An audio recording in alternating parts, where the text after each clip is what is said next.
Today we're going to talk about some cultural shocks that I've had from moving from the States to the Philippines, inspired by one of our nice subscribers, Not Your Gamer Girl. And she's not your gamer girl. And she asked me, like, what's the cultural shock that you had?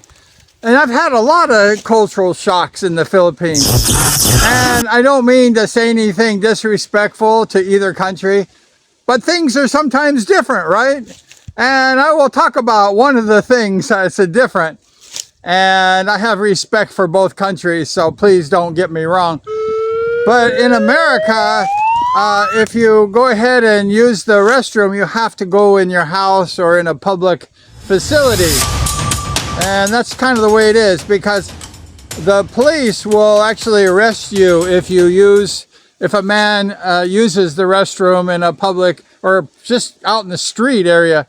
That's called indecent exposure, and that's a crime. You can be locked up in jail.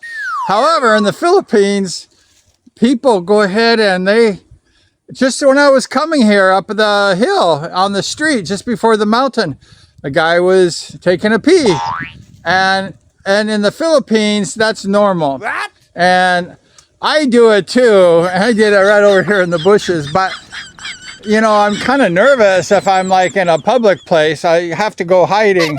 But the Philippine guys, especially like the drivers and stuff of the like tricycles and stuff, they just stand in the middle of the open road and, you know, off their side, and they just pee. So that was kind of like a cultural shock for me, because we can't do that in America. However, in the Philippines, it's pretty easy going. You can do that. And I still kind of haven't got used to that, especially like in a public place, like on a highway or something like that. But in America, you can't do that. But in the Philippines, you can do it all day long. No one's going to really care. So that was one of the big cultural shocks that I had in the Philippines.